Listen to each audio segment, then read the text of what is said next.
আসসালামু আলাইকুম দর্শক, আমি আল ইসলাম। ইরান ইসরায়েল যুদ্ধের সর্বশেষ আপডেট থাকছে এই খবরে। দর্শক, আমরা যেটা ভেবেছিলাম সেটাই হয়েছে।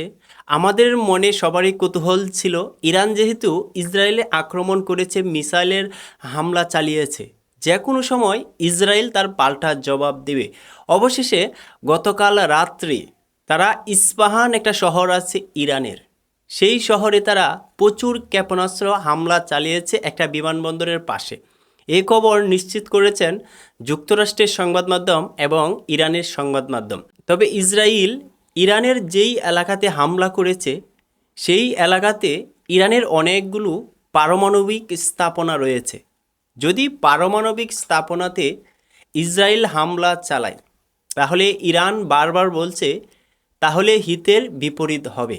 দর্শক, এখন যেহেতু ইসরায়েল ইরানে তারা পাল্টা হামলা চালিয়েছে, ইরান কিন্তু তারাও বসে থাকবে না, তারাও কিন্তু হামলার পুরোপুরি প্রস্তুত নিয়েছে। যে কোনো সময় তারাও আবার পাল্টা হামলা ইসরায়েলের ভূখণ্ডে চালাবে, এটা নিশ্চিত। তবে দর্শক, আজকের মতো এই পর্যন্তই। পরবর্তী ইরান ইসরায়েল যে সংঘাত সৃষ্টি হয়েছে তা আপডেট আমার কাছে এলে জানিয়ে দেওয়ার চেষ্টা করব।